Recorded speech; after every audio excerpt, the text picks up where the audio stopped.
नमस्कार विद्यार्थी मित्रांनो, बायोलॉजी मॅग्निफाइड मध्ये तुमच्या सगळ्यांचं खूप स्वागत आहे। आजचं लेक्चर असणार आहे पोलन पिस्टिल इंटरॅक्शन आणि डबल फर्टिलायझेशन।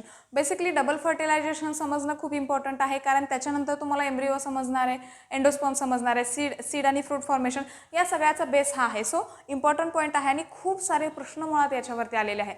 पोलन पिस्टिल इंटरॅक्शनवर तशा प्रमाणात प्रश्न कमी आलेत, पण पोलन पिस्टिल इंटरॅक्शन जर समजलं तर आणि तरच तुम्हाला काय करणार आहे, डबल फर्टिलायझेशन करणार आहे। सो हा बेस आहे आणि याच्यावरती जरी प्रश्न आले तरी याच्यावरती ते डिपेंड असणार आहेत। सो पोलन पिस्टिल इंटरॅक्शन आपल्याला सुरुवातीला इन डिटेल घ्यायचं आहे आणि त्याच्यानंतर डबल फर्टिलायझेशन। मे बी या पॉईंटचे 2 व्हिडिओज होतील, पार्ट 1 पार्ट 2 असं मी अपलोड करेन।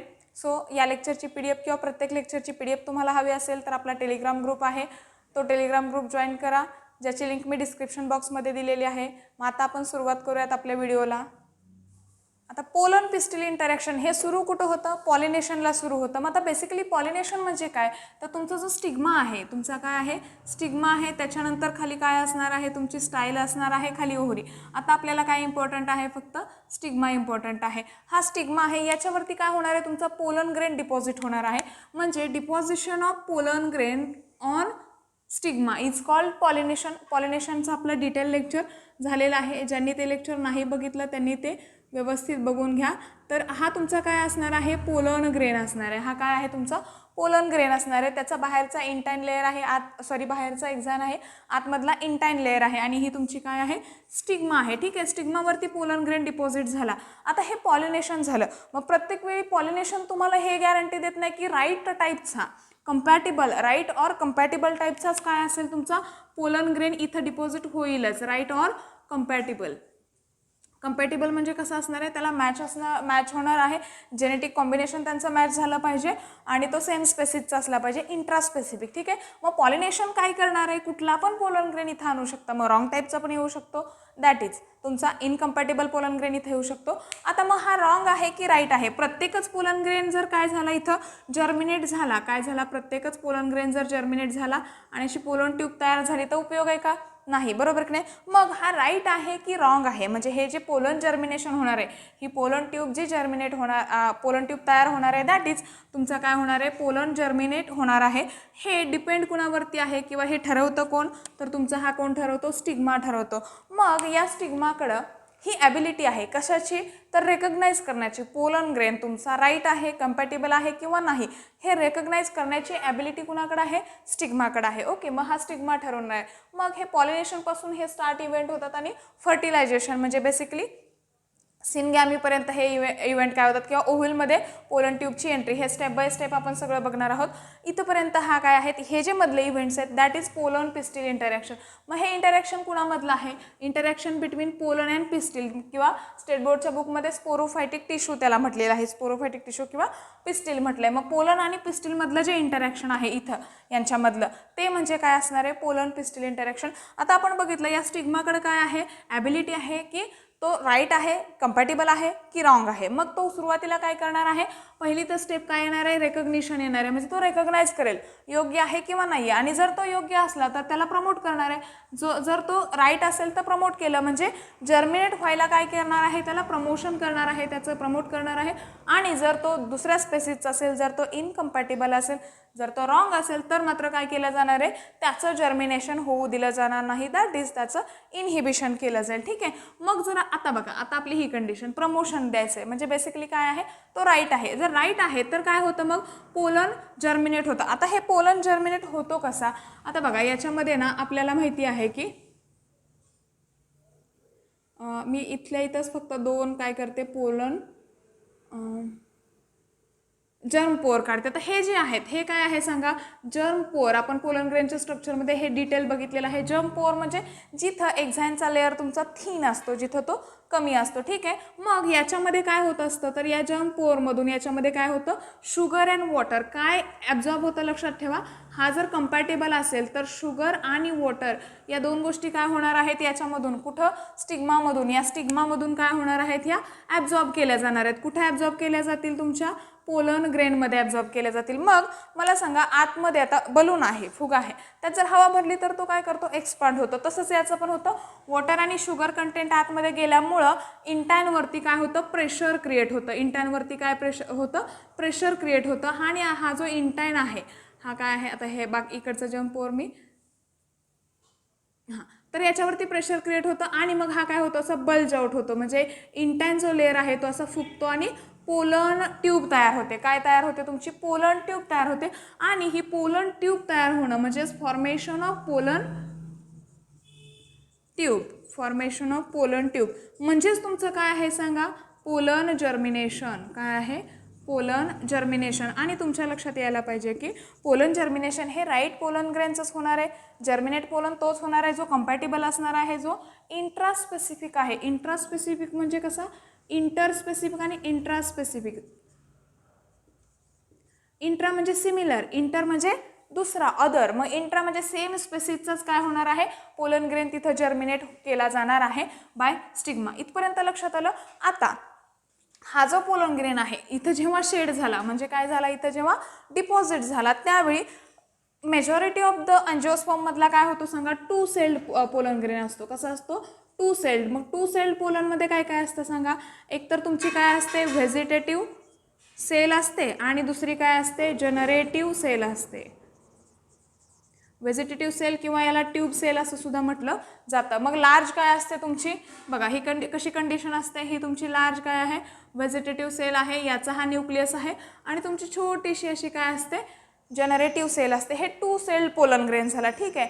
आता हे 2 सेल पोलन ग्रेन झाला आणि हा डिपॉझिट झालेला त्यावेळी काय होतं, मग आता तर जर्मिनेट झाला ना, शेड होण्याच्या अगोदर ही कंडिशन असणार आहे. जर्मिनेट झाला की हे दोघं काय होतं, खाली येतात. आणि ज्यावेळी हे स्टिग्मामधून पोलन ट्यूबची ग्रोथ होत असते. आता पोलन ट्यूब जर्मिनेट झाली, तयार झाली, पोलन जर्मिनेट झाला आहे म्हणजे ही पोलन ट्यूब तुमची स्टिग्मा स्टाईल आणि खाली काय असणार आहे, इथं अशी ओहरी असणार आहे. इथपर्यंत काय होणार आहे, पास होणार आहे. म्हणजेच पोलन ट्यूबची काय होणार आहे, ग्रोथ होणार आहे. ठीक आहे. मग ज्यावेळी हा 2 सेल पोलन ग्रेन इथं शेड होतो आणि ज्यावेळी स्टिग्मामधून हा काय होत असतो, पास होत असतो, त्यावेळी त्याचं काय होतं, जनरेटिव्ह सेलचं, कुणाचं, जनरेटिव्ह सेलचं काय होतं, मायटॉसिस होतं. मायटॉसिस होतं आणि काय होतं, तुमचे 2 मेल गॅमेट तयार होतात. काय होतात, 2 मेल गॅमेट्स तयार होतात. ठीक आहे. म्हणजे याचं कुणाचं, या जनरेटिव्ह सेलचं काय झालं, तुमचं मायटॉसिस झालं आणि याच्यामधून काय झाले, 2 मेल गॅमेट्स तयार झाले. मग स्ट्रक्चर कसं येईल बघा, ही तुमची काय आहे, स्टिग्मा आहे, स्टाईल आहे आणि तुमचा हा काय झाला आहे, पोलन. आता मी एक्झाईन वगैरे दाखवत नाही, जस्ट तुम्ही किंवा जस्ट दाखवलं तरी काय हरकत नाही, बस. हां, आता याच्यामध्ये बघा ही पोलन ट्यूब आहे. आता याचं मायटॉसिस झालं म्हणजे काय झालं बघा, हा तुमचा ओरिजिनल काय असणार आहे, याचा ह्या सेलमधला सायटोप्लाझम पण खाली येतो आणि याच्याबरोबर कोण येतो, हा तुमचा न्यूक्लियस. हा न्यूक्लियस म्हणजे तुमचा व्हेजिटेटिव्ह सेलचा न्यूक्लियस आहे. आणि आपण बघितलं जनरेटिव्ह सेलमध्ये मायटोसिस झाल्यामुळं आपले 2 मेल गॅमेट तयार झाले. काय झाले, 2 मेल गॅमेट. मग हे सगळं स्ट्रक्चर असं काय येतं, पोलन ट्यूबमध्ये येतं. आणि आता ही पोलन ट्यूब काय होणार आहे, अशी ग्रो होणार आहे. मग आता इथपर्यंत स्टिग्मापर्यंत झालं. आता हा जो सेक्शन आहे तो काय आहे सांगा, स्टाईल आहे. मग काही प्लांट्समध्ये काय असतं, ही स्टाईल कशी असते, हॉलो असते म्हणजे पोकळ असते. म्हणजे इथं तुमचा एपिडर्मल लेयर असेल आणि आतमध्ये काय असणार आहे, बाकी सगळं पोकळ आहे. आणि काही सेल्समध्ये काय असतं, काही स्पेसिसमध्ये ही तुमची अशी सॉलिड असणार आहे. सॉलिड स्टाईल म्हणजे भरीव, त्याच्यामध्ये सेल्स असतील. मग ही स्टाईल काय करते, तर याला पुश करते. याला काय करणार आहे, इकडच्या डायग्राममध्ये मी दाखवते दोन्ही कंडिशन. तर ही काय करणार आहे, याला पुश करणार आहे अशी. आणि पुश करत करत करत काय होणार आहे, अशी पुढं पुढं पुढं अशी काय होणार आहे, पास होणार आहे. सो ही झाली तुमच्या पोलन ट्यूबची ग्रोथ. ठीक आहे. मग ही पोलन ट्यूबची जी ग्रोथ आहे ती ना स्टाईलमधला कॅल्शियम जो आहे, कॅल्शियम आहे, त्याच्यानंतर बोरॉन आहे, तर या पार्टिकल्सनी किंवा या एलिमेंट्सनी काय केली जाते, रेग्युलेट केली जाते, प्रमोट केली जाते. इथपर्यंत गोष्टी लक्षात आल्या. आता हे झालं 2 सेल. 3 सेल जेव्हा असेल, 3 सेल म्हणजे ऑलरेडी 2 मेल गॅमेट आणि तुमचा काय असणार आहे, व्हेजिटेटिव्ह न्यूक्लियस हा इथं प्रेझेंट असणार आहे. मग अगेन ते काय होणार आहे असं खाली येणार आहे. आता ही जी ग्रोथ आहे, पोलन ट्यूबची जी ग्रोथ असते, काय असणार आहे, पोलन ट्यूबची जी ग्रोथ आहे ती ग्रोथ कशी असते, अपायकल असते. म्हणजे अपायकल म्हणजेच काय आहे, टिप रिजनला. म्हणजे इकडं ग्रोथ नाही, हे सगळं ग्रोथ कुठं होते, टोकाच्या रिजनला होते, टिप रिजनला होते. आणि मग हा खाली खाली काय होणार आहे, तुमचा पास होणार आहे. मग आपण हे असंच एक्सटेंड करूयात. आता हे बघा, कधी कधी ना हे पाठीमागं पण जाऊ शकतं. मग हे पोलन ट्यूबमध्ये पोलन ट्यूबचा जो लेअर आहे ना तो कॅलोजचा बनलेला असतो आणि तुम्हाला माहिती आहे कॅलोज फायब्रस थिकनिंग ऑफ कॅलोज आपण पोलन ग्रेनच्या अँथरच्या स्ट्रक्चरमध्ये बघितलेलं असतं. हा हार्ड असतो आणि हा याच्यावरती असे प्लग्स तयार होत असतात आणि मग तो खाली खाली पुश होतो. कोण? आतलं सगळं मटेरियल म्हणजे 2 मेल गॅमेट, सायटोप्लाझम आणि व्हेजिटेटिव्ह सेलचं न्यूक्लियस. ठीक आहे. मग नंतर आता काय असणार आहे, आता मी जरा ओव्हरी थोडीशी मोठी काढते. ठीक आहे.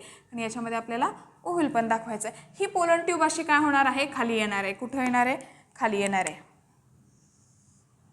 ठीक आहे. इथपर्यंत आपण दाखवूयात. आता हे सगळं काय होणार आहे सांगा, खाली येईल. म्हणजे तुमचा 2 मेल गॅमेट येतील हे असे आणि मग तुमचा हा सायटोप्लाझम आणि त्याचा न्यूक्लियस, व्हेजिटेटिव्ह सेलचा न्यूक्लियस, हे सगळं खाली आलं. आता ह्या ओव्हरीमध्ये काय असतं? ओव्ह्यूल असतं. ह्या ओव्हरीमध्ये काय असतं सांगा? ओव्ह्यूल असतं. तर हे ओव्ह्यूल आपण कसं काढूयात? हे असं, हा तुमचा प्लासेंटा असणार आहे, हा तुमचं फ्युनिकल असणार आहे आणि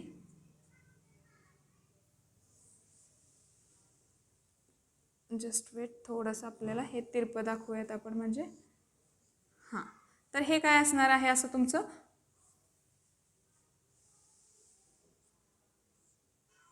हां, हे काय आहे तुमचं? ओव्ह्यूल आहे. ओके, ओव्ह्यूल आहे. आता हे ॲनाट्रोपस ओव्ह्यूल आहे. म्हणजे याच्यामधला हा जो लेअर आहे, हा जो पॉईंट आहे तो कुठला आहे सांगा?